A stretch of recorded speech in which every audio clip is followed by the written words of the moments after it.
Morning. Just thought I'd shoot another video. I did one yesterday, and I was showing the chemtrail activity here in southeast Michigan, and just the entirety of it. And the video from yesterday, you can see the blue skies and you can see the clouds accumulating, and you see the buildup of the chemtrails and how they spread out. And so what I thought I'd do is today I would show basically the results of those chemtrails. And I don't know if you can see, but you see how the sky is completely and utterly gray, and the clouds are virtually at the horizon.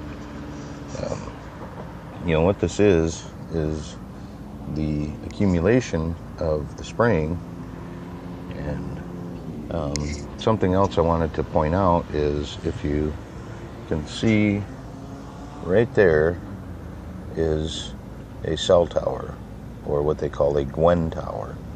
Now, those have a broadcasting radius of 10 to 20 miles.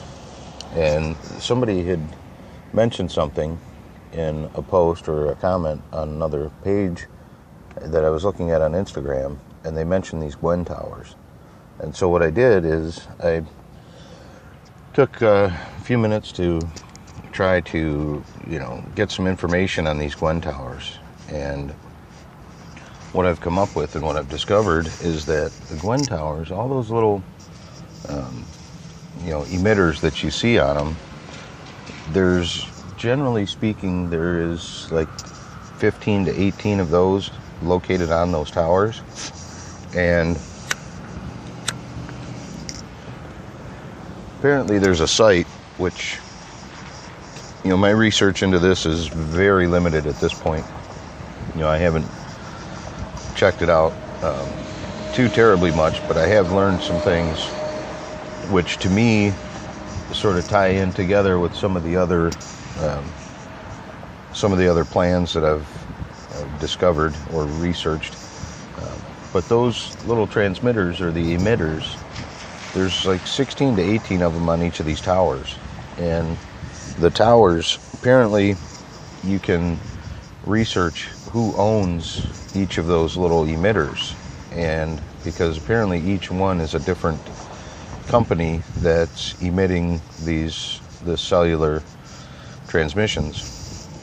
And when you go to this particular site, you can discover who owns them, and apparently you can only discover the ownership of the first 2 to 3 of them, and everything after that is listed as private ownership. Private. You can't find out any information about the company that owns the emitter.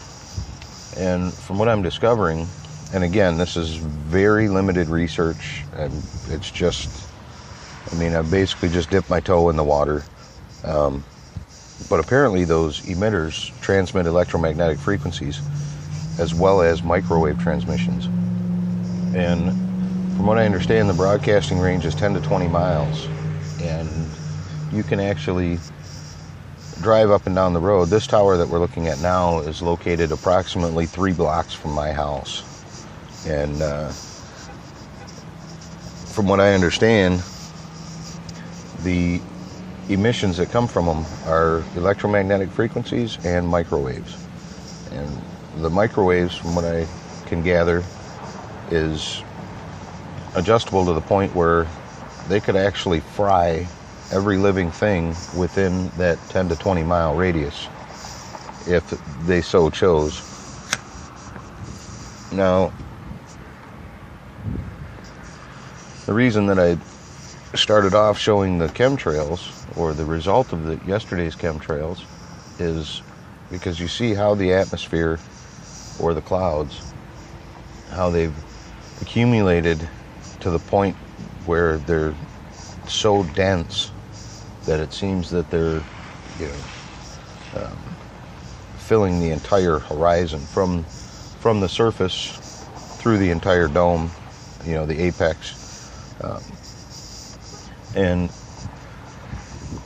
the hypothesis that I'm working on is that the cell towers, or the GWEN towers, they transmit electromagnetic frequencies. And phase 3 of the Project Bluebeam is transmission of extremely low frequencies, very low frequencies, and low frequencies. And these frequencies are transmitted directly into the brain using the wave technology that they have. And so the hypothesis that I'm coming up with, or the gut feeling, it's just something is telling me that I'm on the right path. And that sounds nutty, but the more I'm researching some of the more esoteric side of our existence, is that the gut feelings that we get generally is, for lack of a better way to describe it, is generally the universe pointing you in the right direction. And one of the researchers that I do put a lot of stock in is David Icke, and he depends heavily on his intuition. He'll get an intuitive feeling about something, and he'll start down that path of discovery. So myself, I've been trying to listen to that intuition more and more. And it's extremely difficult to break out of the programming that we're so inundated and indoctrinated with, that it's extremely difficult to think outside of that programming, because we've been so brainwashed into thinking that none of that stuff could even be possible. But what I'm formulating, or what's coming to my mind through a lot of the research that I've been doing, is the reptilian agenda, or the reptilian theory. I'm discovering more and more and more that evidence is showing that is, not only could it be possible, but it could be likely. You look at all the ancient civilizations, and they've all got references to these same reptilian humanoids. You've got the archons, or the nagas, or the jinn, or the demons, or the chittahuri. All these are representations of the same entities, but just in different geographical areas around the planet. And so part of the phase 4 of Project Bluebeam is a simulated alien invasion, where the reptilians are then revealed to be the saviors of humanity, because they show up to destroy this alien invasion. And so the gut feeling that I'm getting, and the path that I'm heading down, and I'm going to try to research to discover more information concerning it.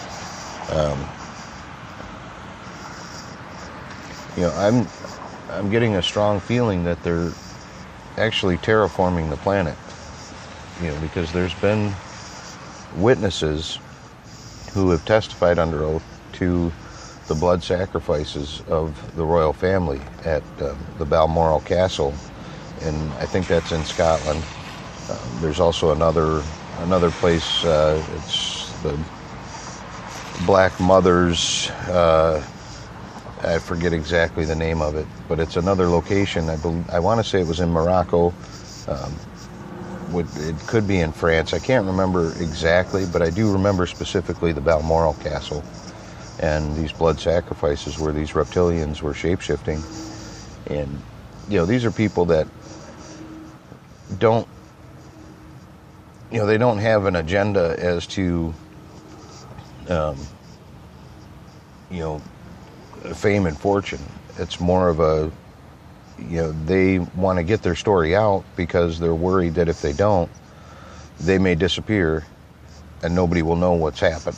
So they get their story out to say, hey, this is why I'm saying this, because if something happens to me, you'll know why.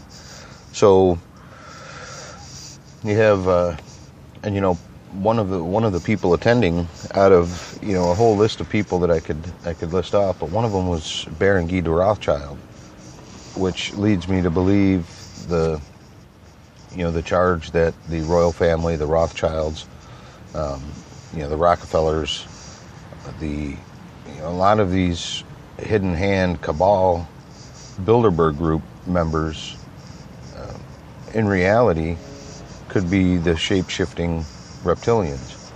And so, as we're watching, we see the absolute transformation of our planet. And so, I believe, or I'm beginning to believe, that they're terraforming our planet in preparation of the reveal of the reptilians.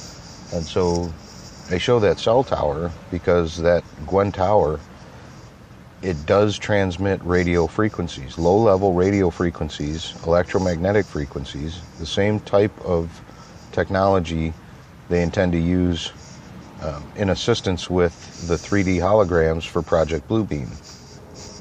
And so the dots that I'm seeing, that I'm beginning to connect, which, I could be way off, but the direction I'm leaning is that these GWEN towers, because they have a broadcasting range of 10 to 20 miles. So if that's the case, why do they need to be installed at 3-mile intervals or less? You may see 2 or 3 of them bunched up in the same, mile-and-a-half area. Well, what I'm hypothesizing is that those GWEN towers are going to use those emitters to assist in the Project Bluebeam, which is transmission of 3D holograms with sound. And the phase 3 being the low frequency emissions that they're going to use to transmit directly into the brain these ideas and verifications of what you're seeing. And I think everything that the hidden hand does has more than one purpose. And so these GWEN towers, I think, are going to have the secondary purpose of the microwave emissions. And the microwave emissions are enough to where if they intensify it, it can fry every living thing in, that 10 to 20 mile radius. So the hypothesis that I'm coming up with is that these GWEN towers are going to assist in the Project Bluebeam. And I think they assist in the HARP programs as well already.